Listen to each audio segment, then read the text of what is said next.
So this is, if you think about social media when it started, consumers became a bit savvy, realized, brands and retailers may not, they're putting out messages and maybe I should trust or not trust. And then influencers came along and then they were obviously selling, sponsorships against themselves as well. So increasingly consumers have become, a bit more wary when they're interacting in that medium.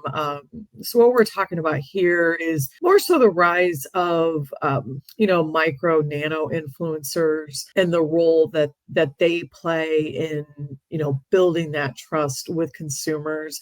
Obviously, they tend to be, a bit more community driven. Maybe they're actually in your community, or maybe they're, in a community, that more centered around interest. But someone that you can trust to guide you to products and services. Okay.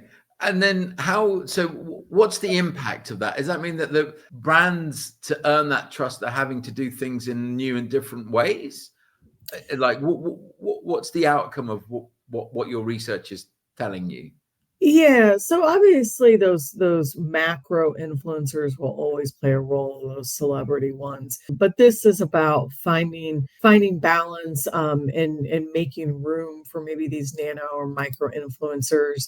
And we've seen different companies sort of make these shifts. So ASOS, Sephora, they have these brand ambassador type of programs, that are all about, they get invited in and are able to promote on behalf of the brand. So last year, I know Sephora really pushed the expansion of its program in markets like Europe and the Middle East, following success in the US. And it's interesting, Sephora's going through a massive global refit of their stores as well, which I think they were talking about in them. But yeah, sorry, carry on. Yeah, and so one of the other trends that we're looking at, I would say, speaks more to it's also social related.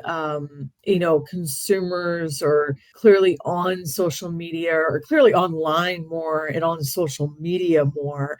So it's just a place that they're interacting and naturally, looking maybe to shop. So this trend looks at, the shopification of social media, the idea of making these platforms easier to shop. So we're seeing, these operators, bring in these different types of new functionality to make it easier to, execute the purchase right online. So one of the ones I think about is Instagram, and they pushed in the last year, making retailers and brands stay within Instagram to sell the product. So, if it is a brand or retailer pushing something and you see the video, as you click on it, you'll see the buy now button, and you're taken through that experience. So it's keeping them within the platform.